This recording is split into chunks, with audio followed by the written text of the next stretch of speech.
It was a sweltering evening in the Philippines, the kind that makes you toss and turn in bed, searching for a sliver of cool air. I had just settled into my new house, a quaint bungalow tucked away in a quiet neighborhood in the outskirts of Manila. I'd always dreamed of having a place of my own, and this house was the culmination of years of hard work and savings. Little did I know, my dream was about to turn into a nightmare. As I lay in bed, drenched in sweat despite the ceiling fan spinning at full speed, I heard a faint rustling noise coming from the backyard.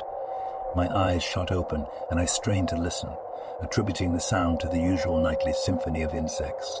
But then it happened again, an unmistakable creaking of the back door. My heart raced, and I tried to dismiss it as my imagination playing tricks on me. After all, moving into a new place could make anyone jumpy, right?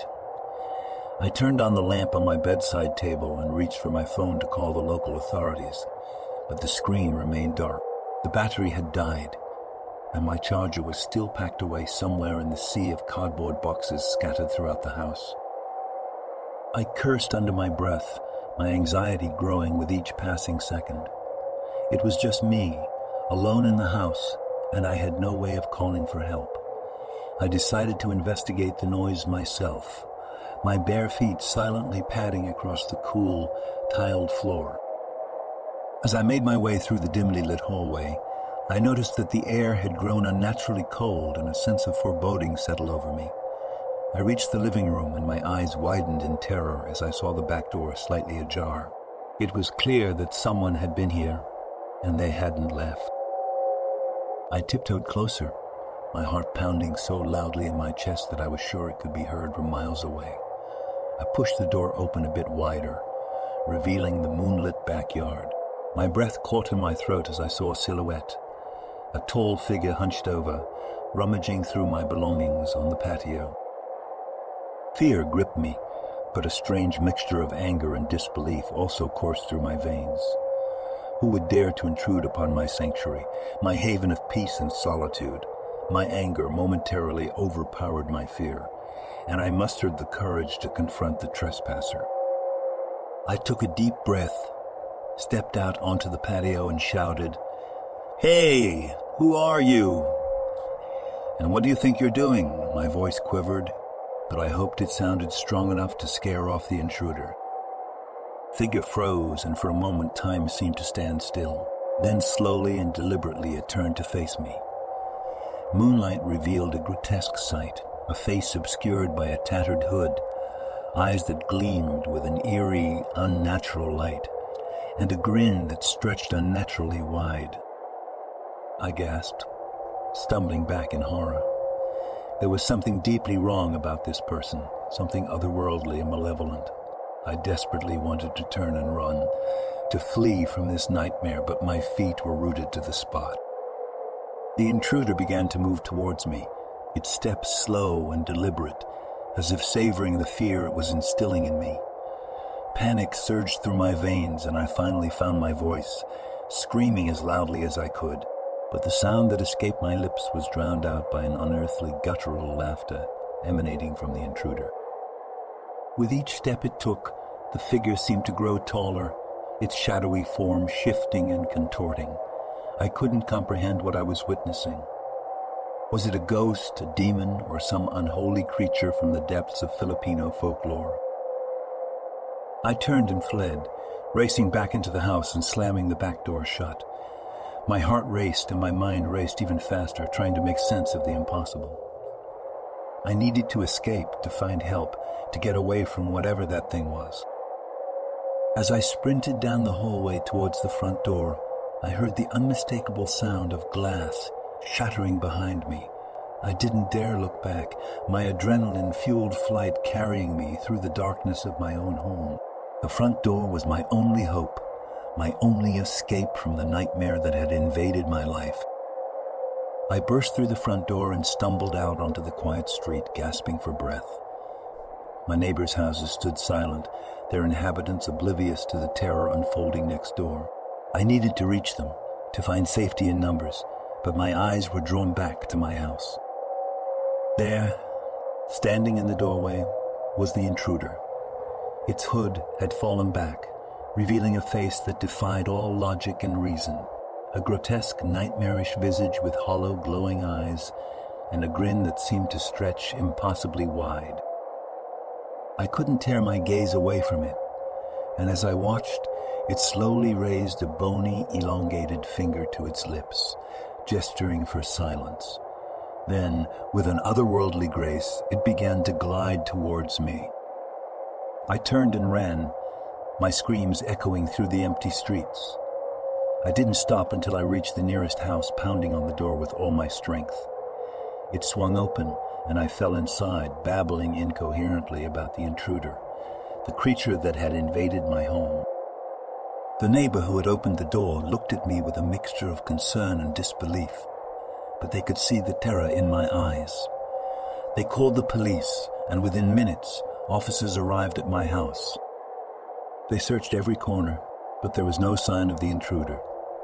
My house stood as it had been, the shattered glass from the patio door, the only evidence of the night's horrors. The police took my statement, but it was clear they didn't believe my story. They left with assurances that they would patrol the area more frequently, but I could see the doubt in their eyes. I never returned to that house, the place that had turned from a dream into a nightmare. I sold it at a loss and moved back to the city, haunted by the memory of that night. To this day, I can't explain what I saw, what I experienced. All I know is that there are things in this world, things that defy explanation, that lurk in the darkness, waiting to invade our homes and our lives. And sometimes when we least expect it, they come for us.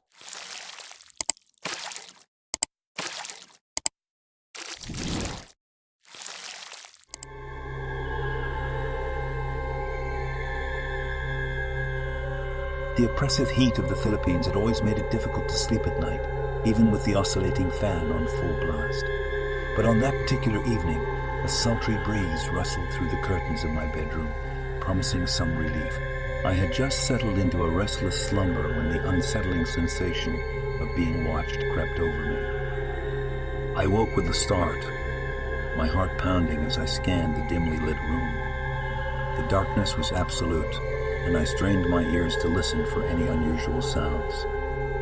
My apartment, a small, modest space in a quiet neighborhood, was usually peaceful at this time of night. But something was different, something was off. As I lay there in the suffocating silence, I heard a faint creaking noise coming from the living room. My senses sharpened and I strained to listen. It couldn't have been the old wooden floors settling.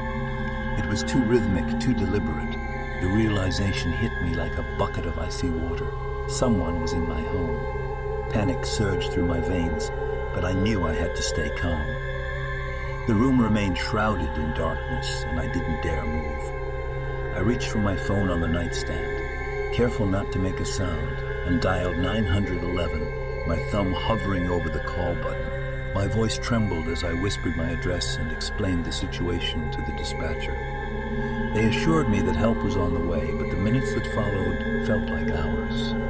I couldn't shake the feeling that I was being watched from the shadows, that unseen eyes were fixed on me. My heartbeat was deafening in my ears as I waited, helpless, for the police to arrive. Every little sound in my apartment became a potential threat, and my imagination began to play tricks on me, conjuring up images of masked intruders lurking just beyond the edge of my vision.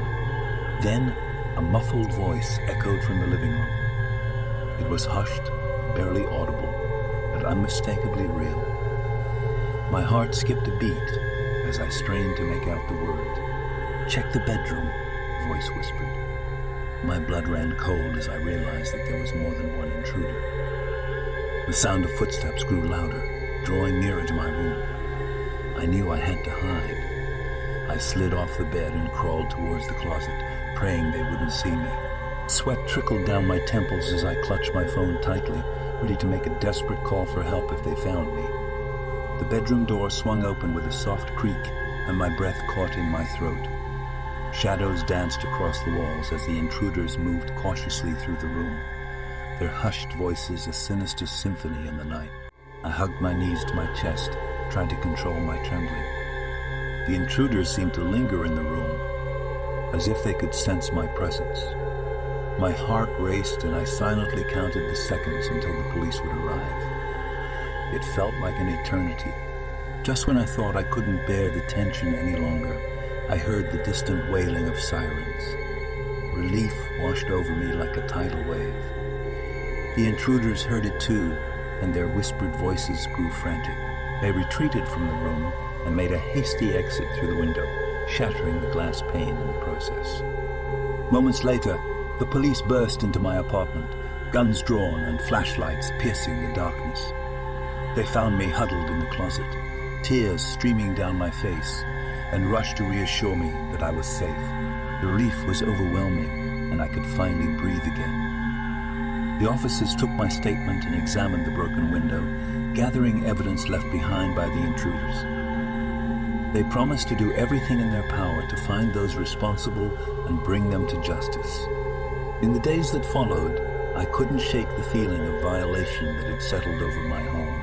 The fear, the vulnerability, it all lingered like a haunting presence.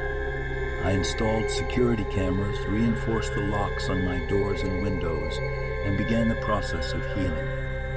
The horror of that night in the Philippines is a memory that still haunts me, a reminder that darkness can invade even the most tranquil of places. It serves as a chilling testament to the fragility of our sense of security and the primal fear that can grip us in our most vulnerable moments. I will forever be grateful for the swift response of the police that night, but the scars left by the intruders run deeper than any physical wound, a chilling reminder that true terror can strike when we least expect it.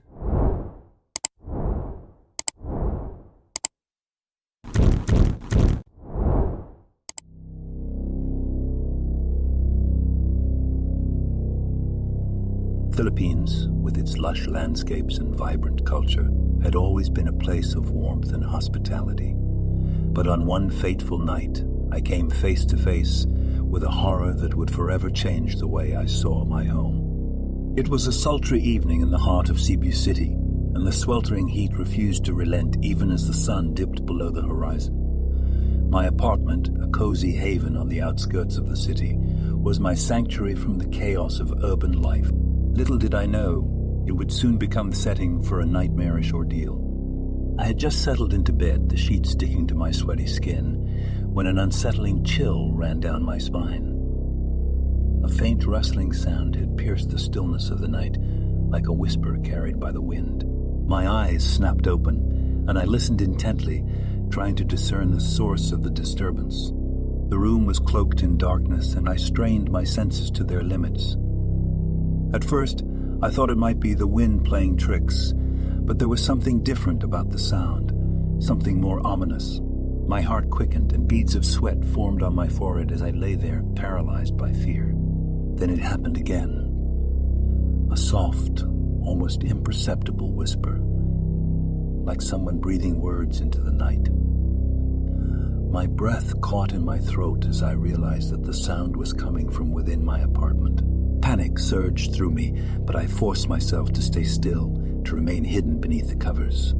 The whispering grew louder, accompanied by a soft, eerie laughter that sent shivers down my spine. I strained to make out the words, and what I heard made my blood run cold. "Come out and play," the voice taunted, its tone dripping with malevolence. My trembling hand reached for my phone on the nightstand, but I hesitated. Should I call the police? What if they heard me? I decided to send a text message to a friend who lived nearby, praying they would see it and call for help. As I composed the message, the whispers grew more sinister, as though the shadows themselves were closing in on me.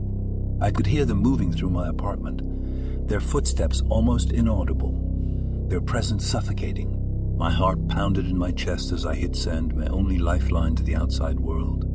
Minutes dragged on like hours, and the response from my friend remained elusive. I clutched my phone tightly, my knuckles turning white as I contemplated my next move. The intruders seemed to be searching for something, and I prayed they wouldn't find me. The bedroom door creaked open slowly, and I held my breath. In the dim moonlight, I saw their shadowy figures moving stealthily into the room. Their whispers were now a cacophony, a chorus of malevolent voices that echoed through the darkness. They seemed to know I was there, hiding under the covers. One of them leaned closer, the stench of their breath filling the air. "We know you're here," they hissed, their voice sending a shiver down my spine. "Come out and maybe we'll let you live." I clamped my hand over my mouth to stifle a scream, tears streaming down my cheeks. I felt like a cornered animal, trapped and helpless. But then, a sudden crash from the living room shattered the tension. It was the sound of my friend breaking through the window to rescue me. The intruders bolted in fear, fleeing into the night like phantoms. My friend rushed to my side, their presence a soothing balm to my terror. Stricken soul.